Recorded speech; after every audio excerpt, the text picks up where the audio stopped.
Hello friends, again welcome back to my YouTube channel. इस video में आज हम झारखंड जीएनएम 2023 के बायोलॉजी सब्जेक्ट के प्रीवियस ईयर क्वेश्चन को सॉल्व करेंगे। इस वीडियो में हम बायोलॉजी सब्जेक्ट का जितना सारा प्रीवियस ईयर क्वेश्चन है 2023 का वो सॉल्व करेंगे। तो चलिए क्वेश्चन देखते हैं। पहला क्वेश्चन हमारा है, हृदय के कक्ष अलग अलग क्यों होते हैं? हृदय के कक्ष अलग अलग क्यों होते हैं? पहला हमारा ऑप्शन दिया हुआ है ऑक्सीजन युक्त और कार्बन डाइऑक्साइड युक्त रक्त के मिश्रण को रोकने के लिए। तो ये आंसर हमारा फाइनल आंसर सही है। हृदय के कक्ष अलग अलग इसलिए होते हैं क्योंकि ऑक्सीजन युक्त और कार्बन डाइऑक्साइड युक्त को मिलने से रोकने से बचाने के लिए ये हृदय को कक्ष में अलग अलग कक्ष में ये डिवाइड होता है, बटा हुआ होता है, अलग अलग होता है।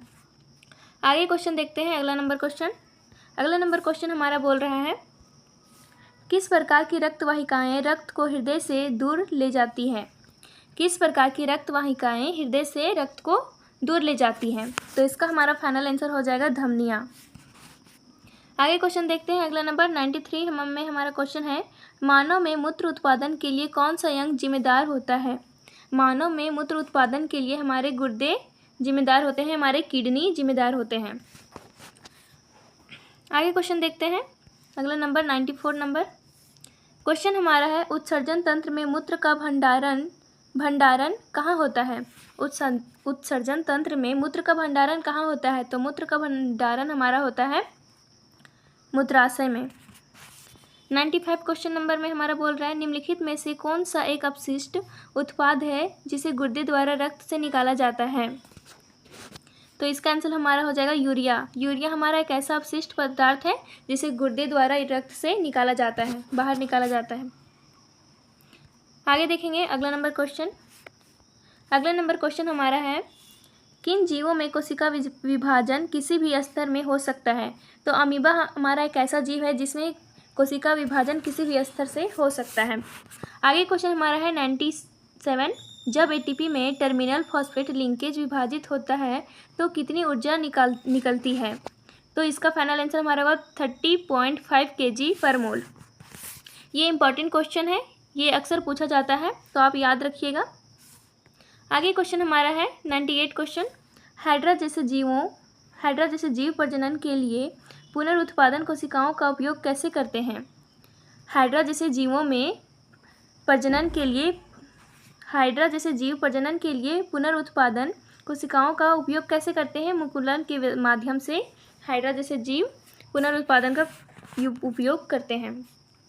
आगे क्वेश्चन देखते हैं।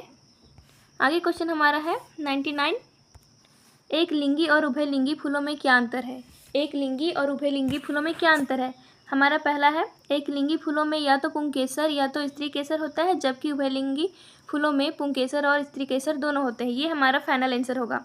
एक लिंगी और उभयलिंगी फूलों में अंतर क्या है? तो एक लिंगी फूल में हमारा या तो पुंकेसर प्रेजेंट होता है या तो स्त्री केसर प्रेजेंट होता है, और उभयलिंगी में या तो पुंकेसर और स्त्री केसर दोनों प्रेजेंट होते हैं। तो इसका फाइनल आंसर हमारा हो जाएगा ये। आगे देखते हैं क्वेश्चन। अगला क्वेश्चन हमारा है, ब्रायोफिल्म की पत्तियों के किनारे के खांचे में उत्पन्न कलिकाएं नए पौधे में कैसे विकसित होती हैं? जो हमारा ब्रायोफिल्म की पत्तियां के किनारे के खांचे में उत्पन्न कलिकाएं नए पौधों में कैसे विकसित होती है? तो इसका हमारा फाइनल आंसर हो जाएगा डी, वे मिट्टी पर गिरते हैं और नए पौधे में विकसित हो जाते हैं। अगला क्वेश्चन देखेंगे। अगला क्वेश्चन हमारा है, पेट में हाइड्रोक्लोरिक एसिड की क्या भूमिका है? आप सभी को पता होगा कि हमारे स्टोमक में, हमारे पेट में हाइड्रोक्लोरिक एसिड प्रेजेंट होता है। तो ये क्या करता है, इसकी क्या भूमिका है हमारे स्टोमक में? यह पोषक तत्वों के अवशोषण में मदद करता है, यह पेट की परत को एसिड क्षति से बचाता है, यह एंजाइम गतिविधि के लिए एक अम्लीय वातावरण बनाता है, उपयुक्त में से कोई नहीं। तो हमारा ये हो जाएगा, यह एंजाइम गतिविधियों के लिए एक अम्लीय वातावरण बनाता है। फाइनल आंसर हमारा हो जाएगा सी। अगला क्वेश्चन देखते हैं आगे। अगला क्वेश्चन हमारा बोलता है, कौन सा प्रोटीन एक्टिन फिलामेंट के करीब होता है और उसमें नियमित अंतराल पर ट्रोपोनिन वितरित होते हैं? क्वेश्चन हमारा बोल रहा है, कौन सा प्रोटीन एक्टिन फिलामेंट के करीब होता है और उसमें नियमित अंतराल पर ट्रोपोनिन वितरित होते हैं? तो इसका फाइनल आंसर हमारा हो जाएगा ट्रोपोमायोसिन। अगला नंबर क्वेश्चन हमारा है, माता और पिता में से कौन मानव में बच्चे के लिंग का निर्धारण करता है। तो माता और पिता में बच्चे का लिंग का निर्धारण हमारा पिता करता है। आप सभी को पता होगा कि माता में हमारा XX क्रोमोसोम होता है और पिता में XY।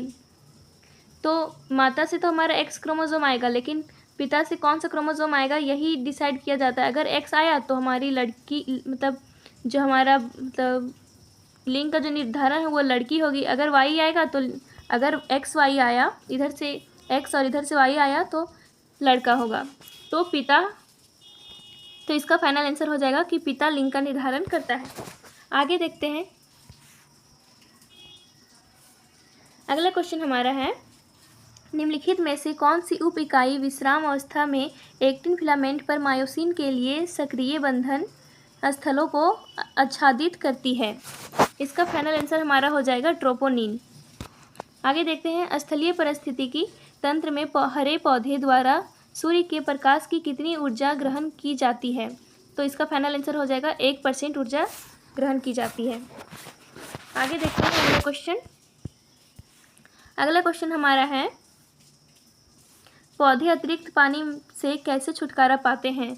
जो पौधे होते हैं वो अतिरिक्त पानी से कैसे छुटकारा पाते हैं। तो इसका फाइनल आंसर हमारा हो जाएगा वाष्पो उत्सर्जन द्वारा पौधे अतिरिक्त पानी से छुटकारा पाते हैं। अगला क्वेश्चन हमारा है, अग्नाशयी रस में कौन सा एंजाइम प्रोटीन को पचाने के लिए जिम्मेदार होता है। जो अग्नाशयी रस होता है उसमें कौन सा एंजाइम प्रोटीन को पचाने में उत्तरदायी होता है। तो फाइनल आंसर हमारा हो जाएगा ट्रिप्सिन। आगे देखते हैं अगला नंबर क्वेश्चन। अगला नंबर क्वेश्चन हमारा है, कार्बोहाइड्रेट, प्रोटीन और वसा के पूर्ण पाचन का स्थल कौन सा है। तो इसका पूर्ण पाचन का स्थल हमारा छोटी आंत है। ये बहुत ही इंपॉर्टेंट क्वेश्चन है और ये अक्सर पूछा जाता है एंट्रेंस एग्जाम में, जीएनएम के एंट्रेंस एग्जाम में पूछा जाता है। आगे देखते हैं। अगला क्वेश्चन हमारा है, श्वसन के दौरान मानव शरीर में वायु कहाँ से प्रवेश करता है। तो श्वसन के द्वारा मानव के शरीर में वायु नथुने के द्वारा प्रवेश करता है। नथुने मतलब नाक के थ्रू हमारा एयर हमारे बॉडी में जाता है। आगे देखते हैं अगला क्वेश्चन। अगला क्वेश्चन हमारा है, शरीर में एड्रेनलिन कैसे स्रावित होता है।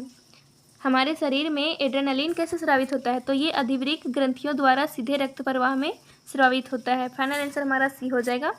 अगला क्वेश्चन देखते हैं। अगला क्वेश्चन हमारा है, वह प्रक्रिया जिसके माध्यम से किसी जीव के शरीर के बाहर से ऊर्जा को अंदर स्थानांतरित किया जाता है कहलाती है। वह प्रक्रिया जिसके माध्यम से किसी जीव के शरीर के बाहर से ऊर्जा को अंदर स्थानांतरित किया जाता है उसे श्वसन कहते हैं। इसका फाइनल आंसर हमारा हो जाएगा श्वसन।